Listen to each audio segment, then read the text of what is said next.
Bonsoir à toutes et à tous, il est 19h, bienvenue dans Angle Mort, votre rendez-vous mensuel sur Prune.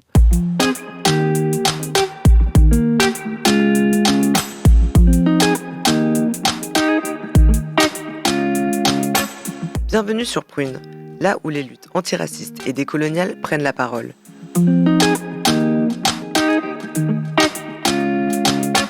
Angle Mort, c'est l'émission qui éclaire les marges et décolonise les regards. Tous les premiers lundis du mois, de 19h à 20h, avec le collectif Isonomia, explore sans concession les concepts et réalités qui échappent souvent à notre regard.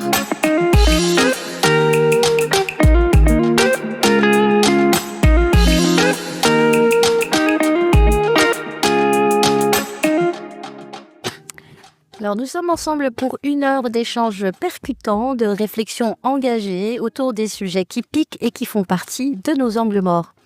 Autour de la table ce soir est fidèle au poste Rêve, Charmaké, et moi-même. Il nous manque quelqu'un. Moussa n'est pas là ce soir, il est malade.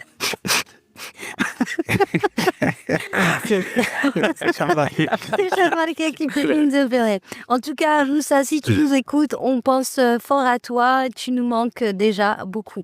Sinon, ce soir, nous allons poser notre regard sur un sujet ambiant et pesant, mais aussi incontournable au sein de la société française, pour ne citer qu'elle.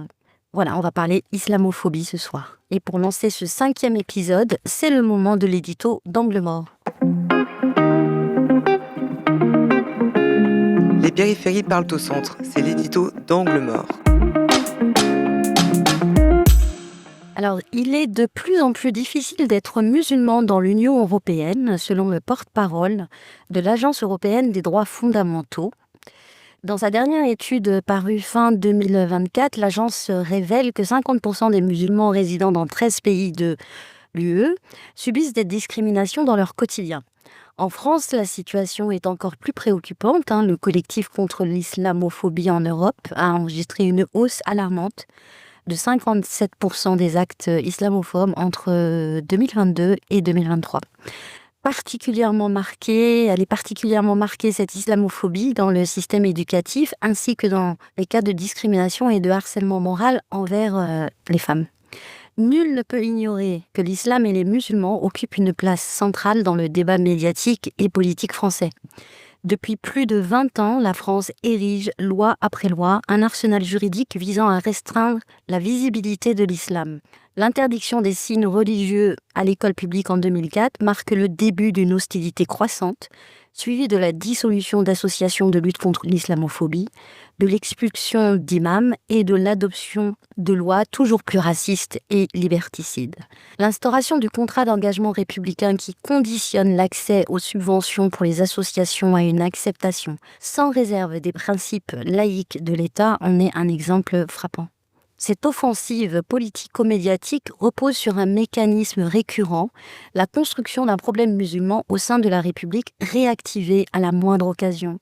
Deux terrains privilégiés de cette idéologie se distinguent, l'école et le féminisme. D'un côté, la laïcité est instrumentalisée pour exclure les jeunes filles musulmanes. De l'autre, la lutte pour les droits des femmes devient un prétexte pour justifier leur marginalisation. Dans ces deux cas, l'apparence des femmes musulmanes est devenue un enjeu politique central qui s'inscrit dans une longue histoire de contrôle et de stigmatisation. En 1989, sur fond de bicentenaire de la Révolution française et de l'apparition des versets sataniques de Salman Rushdie, l'exclusion de 2 collégiennes voilées à Creil déclenche une campagne médiatique virulente. Le manifeste « Prof, ne capitulons pas » assimile alors l'acceptation de ces élèves voilés, qui portent le voile, à un unique de l'école républicaine. S'ensuit une décision du Conseil d'État saisie par Lionel Jospin qui autorise le port du voile tant qu'il ne s'accompagne ni de prosélytisme ni de troubles à l'ordre public. En 1994, François Bayrou, himself, alors ministre de l'Éducation, renforce la répression en incitant les proviseurs à considérer le port du foulard, entre guillemets, comme un acte de prosélytisme en soi. En 2025, la traque continue. Dans un silence assourdissant, des lycées privés musulmans sont arbitrairement déconventionnés, à l'image du lycée Averroès de Lille, dont le contrat a été résilié avant même qu'il puisse se défendre.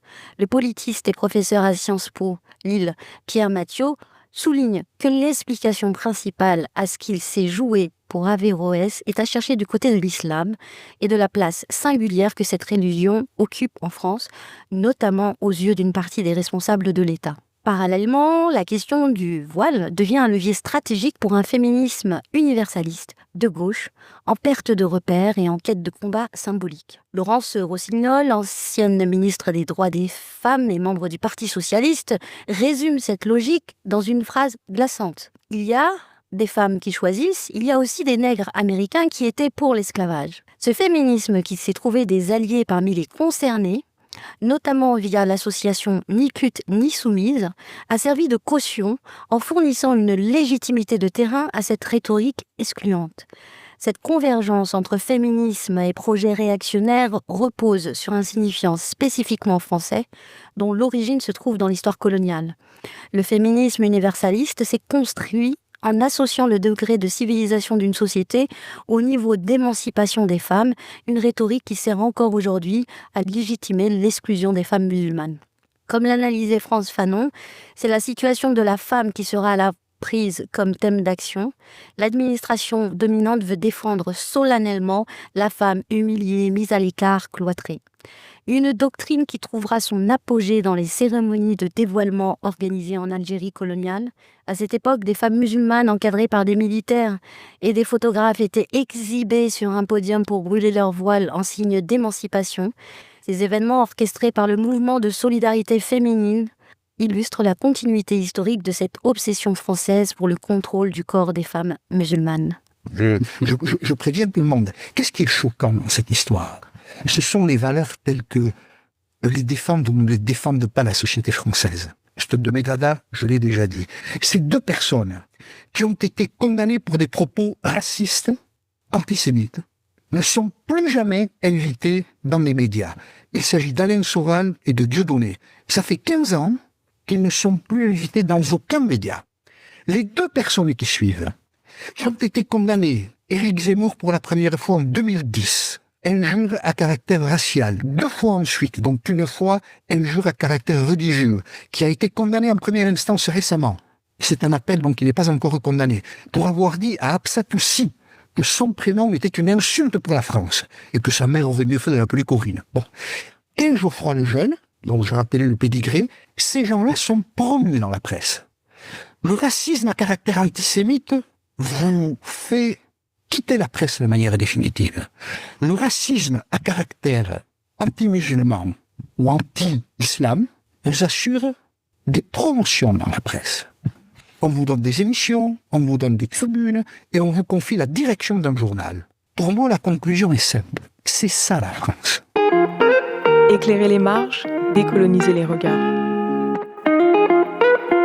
Angle mort, là où les périphéries parlent au centre.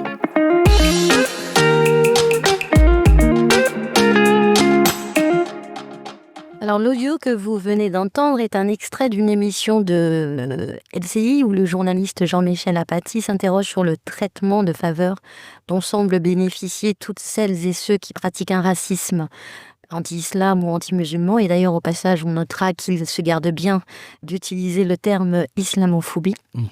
Et l'extrait se conclut avec une chose qui est quand même intéressante. Il dit « c'est ça la France ». Alors, est-ce que c'est vraiment ça la France ? Alors, pour commencer, je vais pas inscrire mon propos, je vais pas partir de Charles Martel, la bataille de Poitiers, ni même des croisades. Donc je vais commencer, je vais faire partir mon propos des Lumières. Alors qu'on sait que tu es passionné d'histoire. Exactement.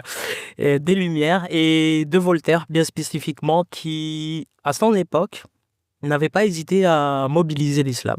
Comme but de polémiquer avec l'Église et les nobles, qu'il accusait depuis justement cette bataille-là, fameuse bataille de Poitiers, d'avoir mis définitivement la main sur la France. Et il est allé jusqu'à provoquer en disant mais c'est quand même dommage que Charles Martel ait gagné la bataille de Poitiers, parce que si l'islam avait conquis la France, on sortirait pas du Moyen-Âge, des âges sombres, parce que ce qui est reproché justement à cette alliance entre l'Église et la noblesse, c'est d'être réfractaire à la raison, à la connaissance, à la science, contrairement à l'islam. Alors je dirais l'islam, je dirais plus généralement l'Orient, qui d'après lui, faisait de la raison une centralité. Donc ça, c'est le premier âge.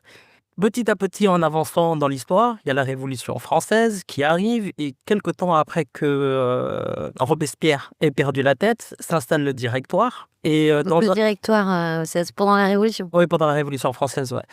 Et sous fond de rivalité franco-anglaise, ils avaient confié la mission de s'accaparer l'Égypte à un jeune général très très turbulent à l'époque, Napoléon. Et Napoléon va avec une grande armée en Égypte, il prend possession de l'Égypte et il trouve une Égypte qui est vraiment dans le trouble, parce que même si elle faisait partie de l'Empire ottoman, elle avait quand même une forte autonomie. Et ce qui était intéressant, pourquoi je parle de ça, parce que lorsqu'il s'est adressé aux gens qui étaient en Égypte, Napoléon ne s'est pas adressé à eux en tant que musulmans, il s'est adressé à eux en tant qu'arabes. Et ça, c'était nouveau.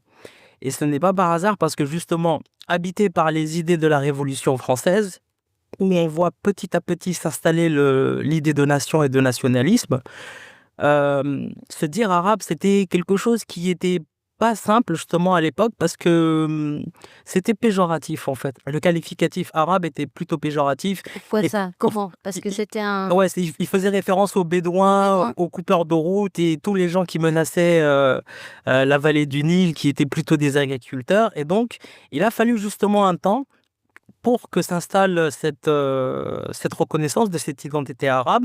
Et petit à petit, on arrive justement après Napoléon, qui introduit en même temps l'imprimerie. Et là, il commence à avoir des échanges entre les intellectuels arabes. Et je dirais pas qu'arabe, hein, ça va jusqu'à à l'espace indo-pakistanais, même l'Iran. Et on voit petit à petit se créer un mouvement intellectuel qui s'appelle la Nahda, la Renaissance en arabe, qui voulait justement revisiter les textes islamiques et redonner vie justement, et toujours en communication avec l'Occident, qui elle aussi était passée par cette période-là. Et ces élites-là intellectuelles, au début, étaient très intéressées par la collaboration avec l'Occident. Et malheureusement, petit à petit, l'Occident, entre-temps, a switché et elle a commencé à se lancer dans l'aventure coloniale. Et c'est là que ces mêmes élites qui ont été mises en avant par Napoléon vont se retrouver en face de la colonisation anglaise et française. Et puis voilà quoi. Et en fait, si je pourrais résumer ces deux premières parties, je dirais islam, homme de paille. Oui, parce qu'on voit avec ces repères historiques, ce qu'on voit, c'est que l'islam a toujours été utilisé pour des raisons de politique intérieure. Voilà, comme j'ai dit, pour polémiquer avec l'Église et les nobles, et essayer justement d'amener vers la France, a essayé d'amener à partir de Napoléon les Arabes et les musulmans vers lui, pour justement contrecarrer l'expansion anglaise vers l'Inde, etc., etc. Ouais, il aimait bien en plus, hein, non? Oui, il adorait ça. Il aimait bien sa fluidité. Mais du coup, on n'a pas encore expliqué le titre de l'émission. On pourrait peut-être prendre un petit peu de temps pour l'expliquer maintenant. Le titre de l'émission, c'est « Islamophobie, la question arabe ». Donc pourquoi ce titre? Oui, en fait, ce titre, et ça, c'est dans la continuation de ce dont vient de parler Charles Marquet, c'est que en fait, il y a toujours eu une relation de fascination-répulsion entre ce qu'on appelle l'Occident et ce qu'on appelle l'Orient. Donc, ce qu'on appelle l'Orient, d'ailleurs, quelqu'un comme Edward Said, dans son livre L'orientalisme, l'a bien montré, en fait, qu'il y a cette fascination parce que l'Orient a servi d'intermédiaire entre l'Occident et, par exemple, le monde gréco-romain. Charles Marquet en a parlé tout à l'heure, ce dialogue entre les intellectuels, entre guillemets, européens. Je mets toujours entre guillemets parce qu'on les prend comme des données, par exemple, de la réalité objective, alors que ce sont des constructions historiques, en fait, les notions d'Orient, d'Occident, etc. Normalement, la Grèce devrait être orientale si on prend la géographie de l'Europe. Mais c'est dans l'Occident, alors que la Turquie, qui devrait être... Dans l'Europe, Ouais, ne l'est pas. exactement. Donc, on voit bien que c'est historiquement construit. Et je pense que ça, il faut le garder à l'esprit. Il y a eu une occidentalisation de la Grèce. Et de la même manière, il y a eu une répulsion qui a été construite constamment, c'est-à-dire il y a le risque de l'empire donc arabo-musulman qui est quand même arrivé jusqu'aux frontières. On a parlé de Poitiers tout à l'heure. Il y avait un risque qui était un risque concret d'opposition géopolitique entre certaines entités. Et la piraterie en Méditerranée. Exactement. Donc, en fait, et qui les empêchait de passer vers l'Est. Ce qui a poussé un peu d'ailleurs vers certaines aventures coloniales vers l'Ouest qui cherchaient une route parce que la Terre étant ronde, on pouvait aller dans l'autre sens. Je pensais que la Terre était plate. Il y en a qui pensent toujours que Finalement. Et certains sont tombés sur des Indiens qui étaient en fait des occidentaux, beaucoup face à l'Occident. Mais cette idée et surtout ce titre, parce que à partir donc de cette modernité-là, je dis ça en passant par la blague, en faisant référence à demi-mot à Christophe Colomb et la découverte de l'Amérique, ça coïncide avec une certaine époque. C'est la modernité. Et la modernité a construit ce qu'on appelle aussi la suprématie blanche, c'est-à-dire l'idée d'un sujet européen à qui on reconnaît un certain nombre de droits et de privilèges face aux autres sujets et objets qui existent dans le monde. Donc, ce sont des espaces qui sont des terra nullius, comme les Amériques qui peuvent conquérir. Ce sont les sauvages d'Afrique, mais c'est aussi les barbares d'Orient. Et quand on érige un sujet, on érige toujours son miroir, c'est-à-dire celui qu'on n'est pas. Et se pose donc la question de l'autre. Et la question de l'autre s'est manifestée, par exemple, avec, on va dire, c'était qui? C'était lui, c'était Philippe III d'Espagne avec... donc, Isabelle catholique, là. Exactement. Et donc, l'expulsion des musulmans, l'expulsion des Arabes, l'élection de la théorie de la limpieza sangre. Donc, qui donne après... Exactement, qui donne le racisme, c'est-à-dire qui biologise la religion, parce que c'était par la religion que s'identifiaient en réalité les groupes sociaux jusque-là. Et donc, il y a eu une biologisation de la confession religieuse et donc toujours une construction de l'autre.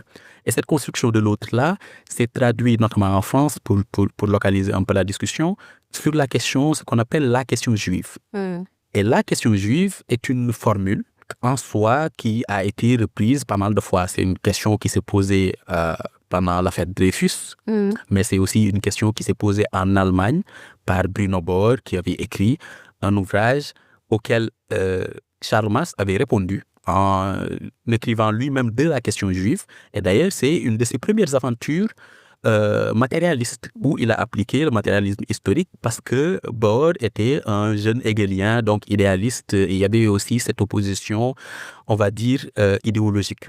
Et cette question juive-là, c'est une question qui a quand même mobilisé pas mal de dispositifs politiques. On a parlé de Napoléon tout à l'heure, le consistoire, cette ambition d'encadrer institutionnellement la religion et la communauté juive. Et ça, c'est pas nouveau. Ça va jusqu'à De Gaulle qui cite Napoléon pour dire on reconnaît aux Juifs... Tout autant que Juifs en tant que citoyen et rien en tant que nation. Et rien en tant que nation. Donc ça, c'est Napoléon qui le dit, c'est De Gaulle qui le reprend ensuite. Donc, en fait, il y a toujours eu cette ambition-là. Et cette question on pourrait être tenté de dire que cette question a été soldée par la Seconde Guerre mondiale parce que la Shoah a été une monstruosité telle qu'effectivement, l'Occident a changé de braquet en surface face à la question juive. Quand je dis en surface face à la question juive, c'est à la libération, quand l'horreur a été vue.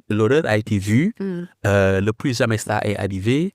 il y a eu une sorte de cérémonie expiatoire avec Nuremberg, avec la Société des Nations, avec beaucoup de productions historiques, les réflexions sur les droits de l'homme qui sont revivifiées, qui ne deviennent plus juste la Déclaration des droits de l'homme et du citoyen, mais la Déclaration universelle des droits de l'homme.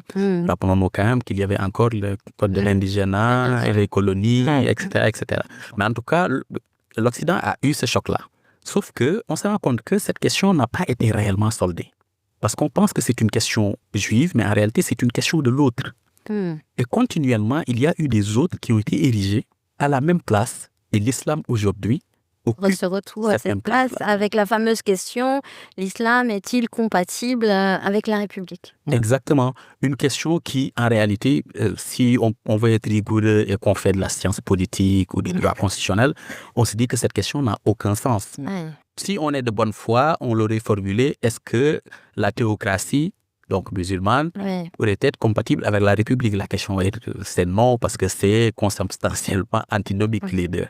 Comme la République n'est pas compatible avec la monarchie ou avec d'autres systèmes politiques. Mais en réalité, ce qui se pose réellement dans cette question, c'est est-ce que l'arabe est soluble dans la nation française? Il y a des similitudes quand même. Oui, justement, tout à l'heure, Rêve, quand il parlait de l'antisémitisme, on remarque bien que beaucoup de stigmates et de caractérisations qui circulaient en Europe au pic de l'antisémitisme au 19e siècle et début du 20e siècle, ils ont été transférés vers les musulmans. Il y avait en France la Ligue nationale antisémite, qui est quelque part l'ancêtre du printemps républicain. Oui. Et d'ailleurs, comme référence, il y a une série dessus... Paris Police 1901, je vous invite à regarder. J'aime beaucoup cette série, non? Ouais. Elle est très bien cette série parce que justement elle raconte en fait ce moment antisémite, on est après Dreyfus, etc., etc. Mais je voudrais aussi revenir sur l'idée de nation. Quand, après la Révolution française, Napoléon allait exporter la révolution en armes partout en Europe, l'idée de nation a commencé à irradier à peu près partout en Europe. Et ce qui est très important, c'est pour caractériser qu'est-ce qu'une nation, le choix qui a été fait est très intéressant. Une nation doit partager la même langue, la même religion et la même culture. La plupart des communautés juives qui étaient en Europe partageaient 2 de ces caractéristiques, sauf une seule. Donc, ce qui se passe, c'est que en Europe centrale, à cette époque-là, on pensait, vu qu'il y a des Français en France et des Allemands en Allemagne, mais en gros, qu'est-ce qu'on va faire des Juifs qui étaient parfaitement intégrés? Certains, ils étaient un tout petit peu mis à la marge.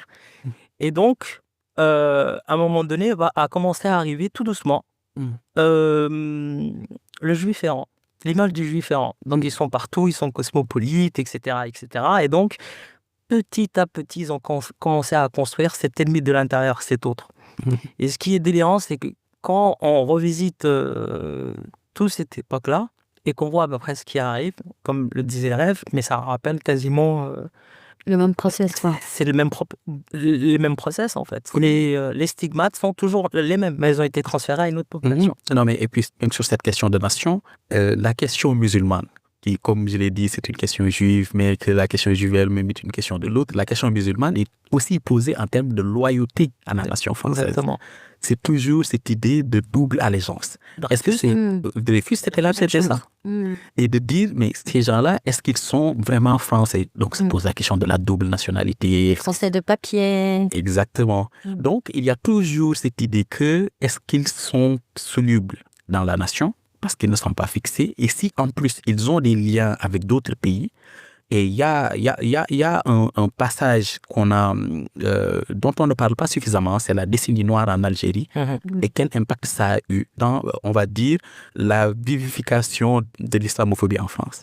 Alors que, Pilsan, tu l'avais appelé tout à l'heure, l'affaire du voile de Cré, 1989, tout ça, c'était une question liée à l'école, une question d'apparence, etc. Avec la décennie noire, la question s'est reposée, mais reconfigurée en des termes sécuritaires.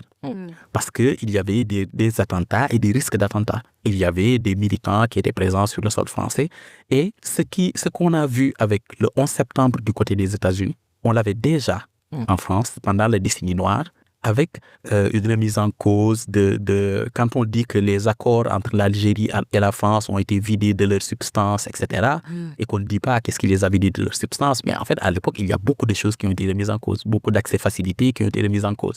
Il y a beaucoup de dispositifs de contrôle aux frontières, etc., de procédures administratives qui sont donc des procédures déjudiciarisées données à l'administration, notamment à l'administration consulaire par le biais donc des ambassades, etc., pour pister et surveiller des gens dont on considérait que ce sont des gens qui sont peut-être des ennemis de l'intérieur, peut-être une cinquième colonne, ou au moins un risque qu'il faut mettre sur surveillance constamment parce qu'on ne sait pas à quoi et à qui ils appartiennent. Donc en gros, c'est juste de l'arabophobie, quoi. Exactement. L'islamophobie, c'est l'autre nom. Et pourquoi ? Parce que, en fait, à partir de 1945, on ne peut plus être raciste techniquement. Et donc, les théories raciales ont été dévitalisées et ils se sont transférés petit à petit vers la culture. Et c'est pour ça que la gauche a été embarquée. C'est quasiment elle qui a été à l'origine de tout l'appareillage intellectuel qui a servi à la droite et à la réaction, de construire un discours intelligible, progressiste, acceptable pour le grand public. Et ça, c'est la gauche qui l'a fourni. Elle ne l'a pas fourni qu'en France. Il y a aussi, à l'époque, en URSS, il y avait absolument les mêmes choses qui se passaient. Pourtant, c'est pas capitaliste, c'est des communistes. Mais bon, on développera peut-être un tout petit peu plus tard. Non, t'as une petite anecdote. Moi, je veux que tu finisses sur la petite anecdote parce que, en gros, ce que j'ai compris, c'est que c'est au moment où on a envie de nationaliser un groupe que se pose la question de l'autre. Oui, exactement. Et à l'époque de l'URSS, justement, le but, parce que bon, l'URSS était impérialiste, qu'on le veuille ou non, parce qu'ils avaient récupéré l'empire tsariste, et là, il y avait énormément de nations. Et à cette époque-là, on acceptait les nations, mais il fallait qu'elles soient d'essence communiste. Et donc, les musulmans d'Asie centrale ont essayé de naviguer à travers ce monde-là. Et vraiment, il y a eu des tactiques et un discours qui a été mobilisé parce que la révolution russe est l'enfant de la révolution française, quoi, et des Lumières. Et donc, il y a eu tout un discours qui a été mobilisé. Tu parlais des femmes, il y a eu des cérémonies qui étaient à peu près similaires au dévoilement. Au dévoilement au Kazakhstan, au Tadjikistan, il y a eu absolument la même chose. Et genre, dans les années 50, quoi. Bon, du coup, on fait notre première pause musicale ? Ouais. Allez, c'est parti. On se retrouve après Bad Bunny et Nueva York. Nueva York.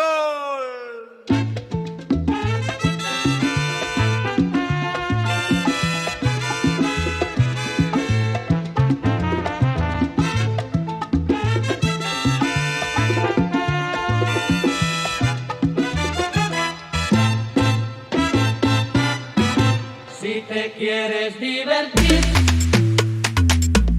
con encanto y con primor, solo tienes que vivir un verano en Nueva York. Nueva York. Si te quieres divertir con encanto y con primor, ¿Pero qué es esto? solo tienes que vivir Y este frío. un verano en Nueva York. Un ratito nada más. Ey, ey, ey. 4 de julio, Farley y Ulay. Ando con mi prima borracha Rulay. Los míos en el Bronx, saben la que hay. Con la nota en hoy, por Washington hoy. Willy Colón me dicen el malo. Ey, porque pasan los años y sigo dando palos. Prendiendo discos como cuadro Frida Kahlo. El perico es blanco, sí, sí, el tusi racista. No te confundas, no, no, mejor evita. Ey, un chat de cañita en casa de Toñita. Ey, PR se siente cerquita, sí, sí, sí. Tengo el campeonato, nadie me lo quita. Cerveza Nuevo, number one de Cerveza Nuevo, ¿ok? Puerto Rico. Como Bad Bunny va a ser rey del pop, ey, con reggaeton y dembow, ey, con reggaeton y dembow, sí, con reggaeton y dembow. Como Bad Bunny va a ser rey del pop, ey, con reggaeton y dembow. Me siento como el lápiz en capa del dough. Cuando yo nací fue que nació el flow de low a low. Ping pong, flow pesado, Big Pong, con silenciador le robamos las gatas. J-Bone, ey, yo estoy en la la mía no tengo adversario, no. Con los yankees las meo en sato. A correr que otra vez la sacamos al estadio. Si te quieres divertir, brincando y con primor, solo tienes que vivir. Ya mismo nos vamos.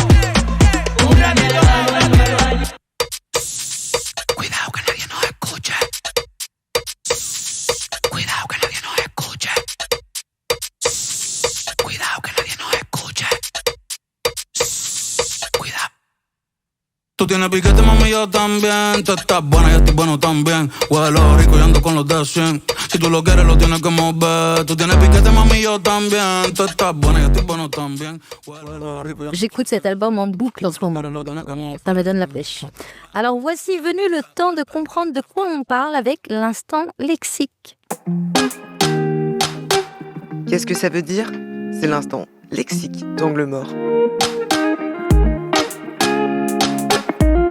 Alors, rêve, c'est el profe pour les proches. Ah ouais. Pour nous autres, c'est un infatigable explorateur des marges. Ce soir, il nous propose d'approfondir un concept central de nos luttes, la parole des concernés. Rêve, c'est à toi. Si vous baignez dans le monde militant, politique ou universitaire, il y a de fortes chances que vous ayez déjà entendu l'expression « il faut écouter la parole des concernés ». Sous ces airs triviaux, elle recouvre en réalité plusieurs sens que l'on peut classer comme suit, un sens épistémique et un sens agonistique. Sous la première acception, elle est aussi appelée épistémologie du point de vue, théorie du point de vue ou privilège épistémique. Épistémique est un mot savant pour désigner ce qui est relatif à une épistémé, à savoir l'ensemble des connaissances propres à un groupe social à une époque donnée. Il s'agit donc d'une approche théorique qui soutient que la production de connaissances est influencée par la position sociale et l'expérience des individus. Cette théorie, née dans les années 70, propose que certains groupes, notamment les femmes ou des groupes marginalisés, sont mieux équipés pour comprendre certains aspects du monde en raison de leur expérience unique. Elle soutient que la connaissance est toujours produite à partir d'un certain point de vue, influencé par la position sociale, l'expérience et le contexte historique. Elle interroge également la relation entre la production des savoirs et les structures de pouvoir existantes dans la société. Les autrices féministes, notamment marxistes et noires, ont joué un rôle central dans le développement et la théorisation de l'épistémologie du point de vue, en articulant une critique radicale des savoirs dominants et en proposant des alternatives fondées sur l'expérience des groupes marginalisés. Parmi elles, on peut citer Sandra Harding et ses concepts d'objectivité forte et de privilège épistémique, Donna Haraway et sa conceptualisation de la notion de connaissance située, Patricia Hill Collins et son concept de outsider within pour décrire la position épistémique spécifique aux femmes noires en sociologie, ou encore, bien avant elle, Awa Cham et son livre Parole aux négresses qui vient juste d'être réédité. Cela dit, nous pouvons trouver une variante de cette notion chez un marxiste comme le philosophe George Lukács, selon qui le point de vue des prolétaires occupe une place centrale dans la compréhension et la transformation de la société capitaliste, car le prolétaire étant le seul groupe social capable d'accéder à une vision globale de la société et de la transformer.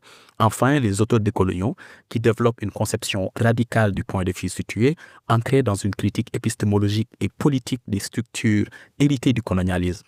Cette perspective, qui se construit autour de piliers fondamentaux comme l'ancrage géopolitique de la pensée, la critique de l'universalisme moderne, ou l'épistémologie pluriverselle chère à Walter Mignolo et consistant à réhabiliter le Sud global comme source de savoir légitime. Et dans son sens agonistique. Dans ce sens, c'est-à-dire ce qui se rapporte à Agon en réalité, et donc aux luttes et au militantisme, c'est ça que veut dire agonistique. Écouter la parole des concernés, c'est les placer au cœur de toute démarche dont l'ambition est leur émancipation sociale et leur libération politique. Ça implique de ne pas délégitimer leurs paroles, de ne pas les invisibiliser en l'accaparant, de faire en sorte de les mettre en avant à chaque fois que c'est possible. Il s'agit ainsi de pallier les limites inhérentes à l'action militante qui est susceptible de les marginaliser car, pour paraphraser Mandela, ce qui se fait pour nous sans nous se fait contre nous. Alors, présenté comme ça a l'air plutôt pas mal, hein, cette idée de parole des concernés, mais il y a forcément un loup. Quel est-il ? Eh bien, cette épistémologie du point de vue a des avantages indéniables.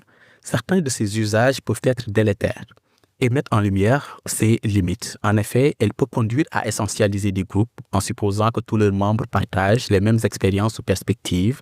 Dans les contextes féministes ou antiracistes, cela peut conduire à l'idée problématique d'une perspective unique des femmes ou des Roms, ignorant les différences basées sur la race, la classe ou la sexualité. Dans la lutte des classes, cela suppose que tous les travailleurs partagent une conscience homogène de leur exploitation.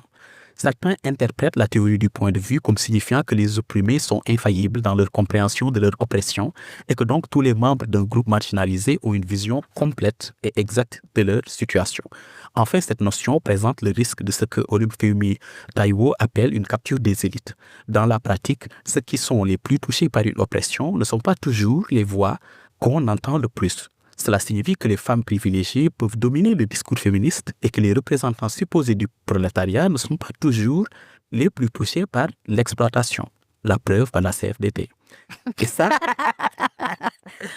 Et ça, c'est dans le meilleur des scénarios. Il peut même arriver que les dominants choisissent eux-mêmes les concernés dont la parole va être entendue et ceux qui ne le seront pas. Rachel Kahn, invitée pour parler de racisme. Marlette Schiappa pour parler de féminisme. Ou l'imam Chalgoumi pour parler d'islamophobie. En conclusion, il faut donc prendre garde à ce que cet outil scientifique et militant, aux apports indéniables dans ces deux champs, n'en vienne pas à créer plus d'angles morts qu'il n'en comble. Ok, Jean-Marc, je sens que tu boules là. Tu as commencé à faire vas-y. Non, moi, je validais tous les... Ah ouais, c'était une validation. Ouais, c'était une Tu peux validation. le faire en silence aussi là. Non, c'est pour être dans le rythme et dans le flow. Mais moi, je me souviens, lorsqu'on avait abordé justement le concernisme, on se baladait un peu sur Twitter et il y avait une personne qui recommandait certains livres ou d'intellectuels qu'il faut suivre pour se renseigner sur le Congo. Et rappelle-toi, la liste, elle était catastrophique, quoi. C'était que des faf. Effectivement. Dans Charles Onana, par Exactement. exemple. Et Mbeki, donc c'est pour ça qu'il faut se méfier justement du concernisme. Je vais essayer de regarder une retransmission de rencontres nationales des quartiers populaires. Et ce genre de réunion aussi, souvent, c'est comme si les quartiers populaires étaient un bloc homogène. Et à partir du moment où tu as un arabe, un noir... De préférence qui performe. Bien sûr. Une arabité, une Ou qui noirité. ne comprend pas tout. Oui, voilà. Ça, franchement, c'est le... Voilà. Là, c'est le top. Mais par contre, moi, j'aimerais bien qu'on creuse là, dans le cadre de l'islamophobie, toutes ces personnes qui... Il n'y a pas que Chalgoumi, il y a aussi... comment elle s'appelle Zora Bitan, là, Oui, non, mais de toutes les façons, sur cette question-là, comme dans la conclusion de ma chronique, un des travers du conservatisme, c'est le fait qu'il y a une capture des élites. Que les élites, pour leur propre agenda, pour avancer donc leur propre pion politique, pour contrecarrer des discours qui vont à l'encontre justement des narratifs dominants, vont aller extraire dans les groupes dominés des personnes qui vont servir à valider le regard, par exemple, on va dire, de la bourgeoisie. Ils vont utiliser, par exemple, les syndicalistes jaunes. J'accuse pas c'est oui. Ok. Voilà, oui. Mais justement, et on parlait de Zora Bitan, mais de la même manière qu'il y en a d'autres. J'ai parlé de Marlène Schiappa tout à l'heure, j'ai parlé de Rachel Kahn tout à l'heure. Ce sont des gens qui, effectivement, du simple fait de leur, on va dire, de leur appartenance à un groupe, vont être considérés comme légitimes du fait de leur simple appartenance. Et donc, si on n'a pas une approche méthodologique de cette question de parole des concernés, toute personne qui arbore certaines caractéristiques d'un certain groupe vont être considérées comme étant concernées par la question et ont une vision au mieux éclairée sur le sujet, ce qui n'est pas toujours assuré. Ou des fois intéressés par d'autres agendas et qui peuvent même aller à l'encontre de l'intérêt, par exemple, des membres d'un groupe et de travailler contre littéralement ces groupes-là au profit de politiques qui peuvent être totalement oppressif. Oui, mais quand Comme c'est... Ni pute ni soumise dont tu parles. Oui. Exact. Mais dans ces cas-là, c'est quand dans le cas de Chalgoumi ou de Zora Habitant ou de Marlène Schiappa ou d'autres personnes, c'est flagrant, ça se voit. Mais dans l'exemple que donnait Charles Marquet tout à l'heure, pour citer la personne, elle le fait pour aider aussi, tu vois. Elle a pas forcément, elle voit pas mal, quoi. Elle dit, elle lisait un tel, Oui, un tel, bien peut-être parce qu'elle a pas les mêmes rêves, quoi. Ouais, mais elle a peut-être pas forcément accès aux mêmes ressources, mais ça dit quand même, quoi. Ça dit quand même pas mal de choses. Et pour revenir et peut-être terminer, c'était le livre écrit par le Nigérian que tu... Ouais, Olufemi Taiwo, Voilà. La capsule des îles. Voilà, qu'il faut absolument lire. Très bien. On passe à ta rubrique? Il n'y a pas la pause musicale avant? Ah, il y a une autre pause musicale? Ah oui, Ah, je d'accord. sais que tu as envie de faire sauter cette chanson, mais Ouais, bien sûr, hein. deuxième fois qu'elle Eh s'est... ben, Pas grave. Non, mais je vous T'es laisse. beau musicaux, moi, je ça. Voilà. Non, mais non, c'est pas ça. C'est que là, vraiment, j'avais pas capté. Mhm. En vrai. C'était inconscient. Donc, la pause musicale. Toi qui vas... Allez, annonce Voilà. la pause musicale. Oh, c'est une chanson en langue somalienne, en fait. Et donc, je vous laisse écouter. Et ça me tenait à cœur de faire écouter. C'est de qui et le titre? Il s'appelle Boulet de Simbad. Bah, Et la chanson, elle s'appelle Mala Arag. C'est en gros, j'ai jamais vu une meuf comme elle. Ok. Si vraiment, on n'a jamais vu, Incroyable, on n'a jamais vu ça. non, mais là, tu rajoutes fille, mais c'est juste genre, c'est incroyable. Mais il parle jamais de vu. filles, hein. Il parle que de C'est toi qui D'accord. parle d'une fille. Donc, c'est ouvert à interprétation. Voilà. Ouais. Moi, je sais pas ce dont ça parle. Toi.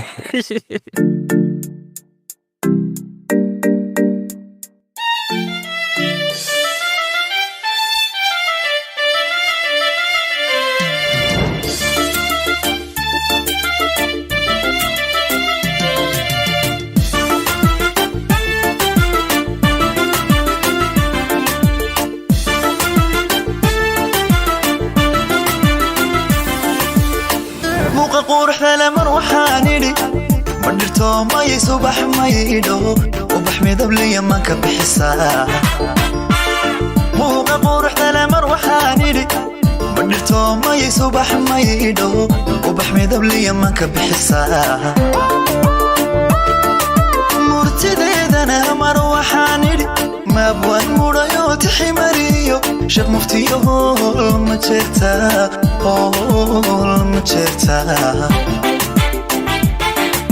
murtideedana mar waxaan idhi maabwaan mudhayo tiximariyo sheekh muftiyo hool ma jeertaa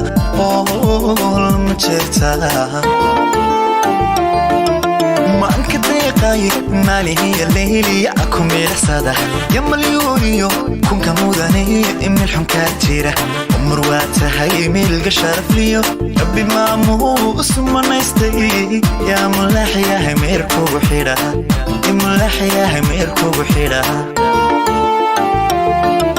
maanka deeqaaye maalihiya leyliya aku miilaxsada ya malyuuniyo kunka mudaniya imilxun kaa jira umar waa tahay miilga sharafliyo rabbi maamuu usmanaystay yaa mulaxyahay meerkugu xidha imulaxyahay meerkugu xidha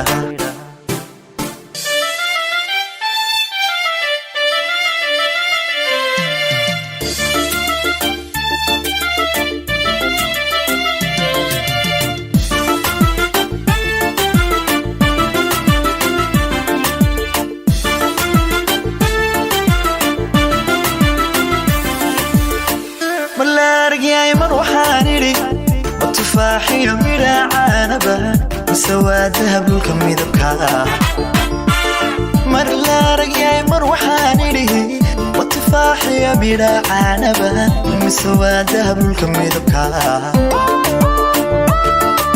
mar waxaan idhi wax lamuunadigi ma jooge ma xariiriyo uracay mudan oo mara timidba mara timidba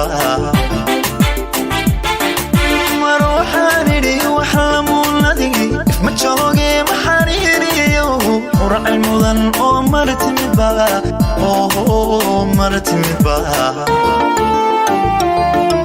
maanka deeqaaye maalihiya leyliya aku miilaxsada ya malyuuniyo kunka mudaniya imilxun Alors, c'était Gouled Simba. Et maintenant, c'est le moment de rebattre les cartes et d'arrêter de se laisser balader. C'est la rubrique hors piste de Charmaké.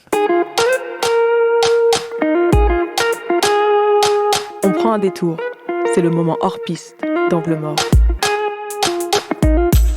Alors, ce soir, on va parler du prof de maths et le maquisard. Alors, Charmaké nous parle donc d'anti-impérialisme ou de l'impact de cette notion sur les mouvements de gauche aujourd'hui.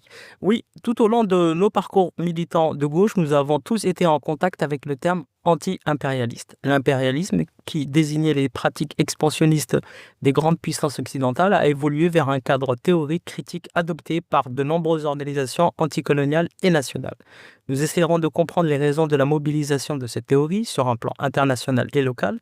Pourquoi et comment, au fil du temps, l'anti-impérialisme s'est transformé en une version wish du marxisme, contribuant au passage à la ghettoisation des mouvements politiques de la gauche radicale. Ah, t'aurais eu 20 sur 20 en philo. Grand développement. Alors, par marxisme de Wish, ce que tu veux dire, c'est que cette notion d'anti-impérialisme est devenue au fil du temps une très mauvaise imitation du matérialisme historique. Est-ce que tu peux nous en dire un peu plus sur son évolution historique ? Oui, et comme d'habitude, il me faudra repartir de la grande révolution de 1789, où l'on peut saisir le cadre intellectuel ayant inspiré les révolutions bourgeoises et progressistes à travers le monde. Cette révolution, contrairement à la révolution anglaise, a été menée par une bourgeoisie capable d'imposer sa souveraineté et son mode de production à l'ancien régime. L'analyse du rôle de la bourgeoisie en tant que moteur des transformations révolutionnaires n'est pas nouvelle. Après de longues recherches, Marx conclura que la bourgeoisie et son mode de production qu'est le capitalisme, bien qu'il soit néfaste pour les travailleurs, par son dynamisme transformateur, ouvrira les voies à son possible renversement. C'est avec cette compréhension du caractère dynamique du capitalisme que Lénine, également influencé par la Grande Révolution, élabora une réflexion visant à permettre aux travailleurs de prendre le pouvoir à une époque où le capitalisme était passé des petites manufactures concurrentielles aux gigantesques entreprises concentrant de plus en plus de capitaux et d'outils de production, marginalisant au passage les couches progressistes de la bourgeoisie sur lesquelles un mouvement ouvrier aurait pu s'appuyer. Le capitalisme, désormais plus riche et structuré, s'appuyait sur des États impérialistes technologiquement avancés, capables d'imposer l'ouverture de nouveaux marchés pour écouler leur surplus de production, notamment dans les espaces semi-développés tels que les anciennes colonies de peuplement, les protectorats et les anciens empires en déclin. Ce sont les raisons de l'influence qu'a eu l'URSS et le léninisme auprès des élites colonisées, tant ces espaces partageaient certaines similitudes avec la Russie pré-révolutionnaire. Une bourgeoisie réduite à peau de chagrin, une masse de paysans analphabètes et aucune infrastructure digne de ce nom. Et c'est là qu'on arrive à un moment clé de l'histoire, c'est la conférence de Bandung, tenue en Indonésie, et qui réunissait des pays d'Asie et d'Afrique nouvellement indépendants pour affirmer leur volonté d'indépendance et leur non-alignement sur les puissances mondiales. Ouais, 40 ans après Lénine, 2 guerres mondiales entre impérialistes et les décolonisations, la conférence de Bandung et l'ensemble des rapprochements entre les espaces anciennement colonisés. Il ne faut pas oublier que ces pays ne cherchaient pas à renverser l'ordre capitaliste, mais plutôt à trouver un modèle de développement alternatif qui ne soit ni purement capitaliste ni purement socialiste. Une sorte d'économie mixte avec un État fort capable d'organiser le rattrapage économique de ces espaces. Toutes les démonstrations et les esthétiques révolutionnaires mobilisées contribueront à brouiller les pistes des véritables dynamiques de ces espaces gouvernés par des despotes éclairés qui glisseront vers une forme de national-conservatisme pour étouffer les poussées sociales. Comme Gamal Abdel Nasser, même s'il ait utilisé des symboles révolutionnaires et un langage anti-impérialiste, suivait avant d'être assassiné une trajectoire pas si éloignée de Jules Ferry ou de Georges Clemenceau, tous deux progressistes à leur époque, mais qui finiront par devenir des conservateurs. C'est peut-être ici que l'on peut aussi comprendre l'admiration qu'a suscité la figure de De Gaulle auprès de ces leaders-là, et des leaders du tiers-monde, et aussi la relative bienveillance dont le gaullisme a bénéficié auprès du PCF et certains secteurs de la gauche radicale. Et c'est pour toutes ces raisons que l'anti-impérialisme reste pour moi le plus grand malentendu qui a influencé nos perceptions de ces espaces. Du coup, là, on a voyagé de la Révolution française à la guerre froide. Donc, qu'en est-il de la gauche occidentale et comment s'est-elle appropriée l'anti-impérialisme ? Ah, toi, tu vas avoir des nouvelles de nos gaslighters et nos grands cosplayers en chef. Allez, vas-y, balance ton fiel. Ah, plus bas, t'inquiète. Aussi, le sujet est vaste. Mais ce soir, je veux me concentrer plutôt sur les effets qu'a eu cette théorie en contact avec les espaces marginalisés. J'ai toujours été gêné par la place qu'a pris le léninisme et l'anti-impérialisme dans les organisations de gauche radicale en France et plus généralement en Occident, alors que les militants de ces orgas étaient matériellement éloignés de l'expérience coloniale. Je me suis toujours également demandé qu'est-ce que cachait l'adaptation d'un cadre théorique adapté à des espaces colonisés où les militants révolutionnaires étaient dans des maquis pour fuir des répressions des gouvernements corrompus. C'est peut-être juste une question d'expression, une marque de solidarité internationale. Alors là, comme moi j'aime bien le dire souvent, la récupération de certaines esthétiques est une forme observable de fausse conscience. Je m'explique. Cette posture de résistance anti-impérialiste a offert un cadre rigide pour préserver une forme de radicalité dans un moment de l'histoire ouvrière où les conditions matérielles de ces mêmes travailleurs s'amélioraient.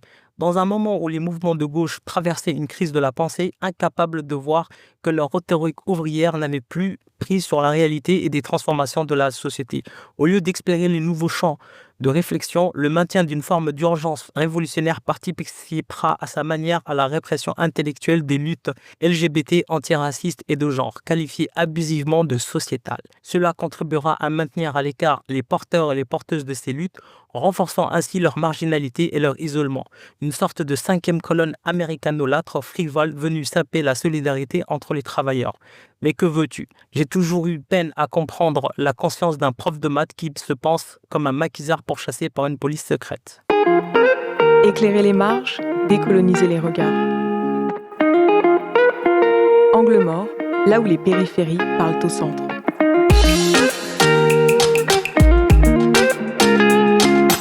Voilà, t'as une Sacré hors-piste. J'ai traversé le temps. Ok, mais du coup, en fait, ce que je comprends de tes propos, tu me dis, c'est donc que l'islamophobie est un angle mort à gauche? Oui, justement, comme je l'expliquais, le fait est d'avoir adopté un cadre théorique léniniste ou anti-impérialiste a fortement contribué à créer un sentiment d'urgence. On l'a tous connu, à chaque fois que nous, on allait voir les camarades, on leur disait, mais quand même, il y a le racisme, l'islamophobie, il faut vous positionner. Ils disaient, non, il y a Autre chose. ouais, les travailleurs avant Plus tout. important. Voilà. Et en fait, ça, c'est quelque chose qui m'avait pas mal perturbé. J'ai un peu recherché, c'est vraiment quelque chose qui était ressorti.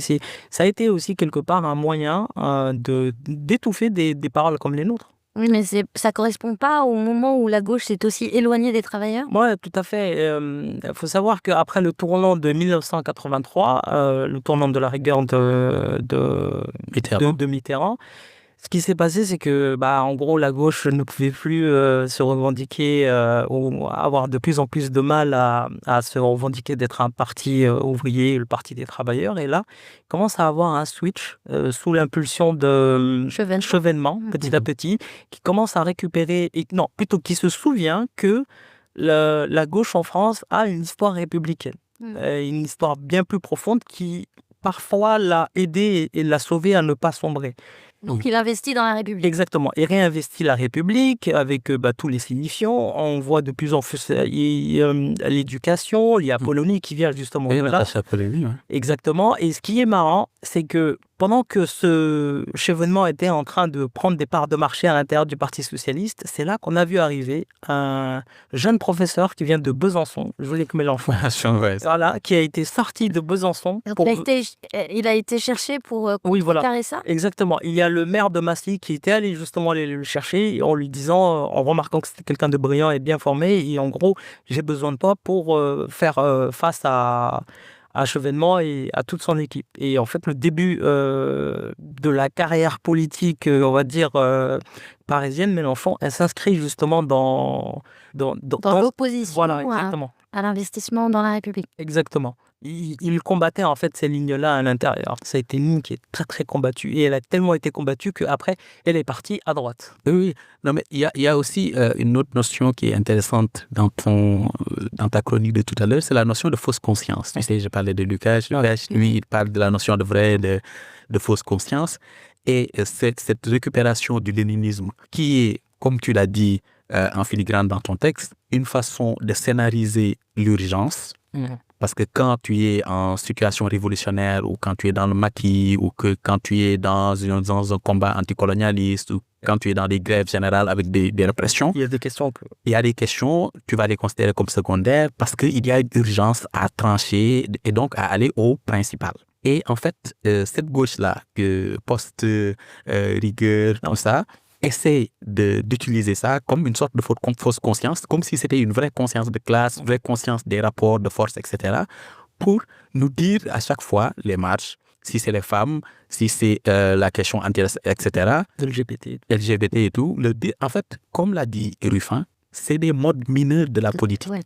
Et que le mode majeur de la politique, c'est la lutte des classes. Mais quand on regarde leur version de la lutte des classes, en réalité, on se rend compte que non, c'est une vision bourgeoise de la lutte des classes qui se sociémise et qui, en fait, est là dans une négociation avec le patronat et très souvent une négociation perdue parce que le rapport de force matériel qui faisait que cette gauche-là pouvait avoir quelque chose, ce rapport de force-là n'existe pas ou ils l'ont totalement démantelé. Voilà, on explorer des nouveaux champs. Bon, un mot pour conclure sur l'islamophobie. C'est pas bien. Et l'islamophobie, je le rappelle, est une question juive. Exactement. Parce que la question juive n'a jamais été soldée. Et la question juive est une question de l'autre. Parce que la question de la suprématie blanche n'a jamais été soldée. Ok, donc c'est un racisme.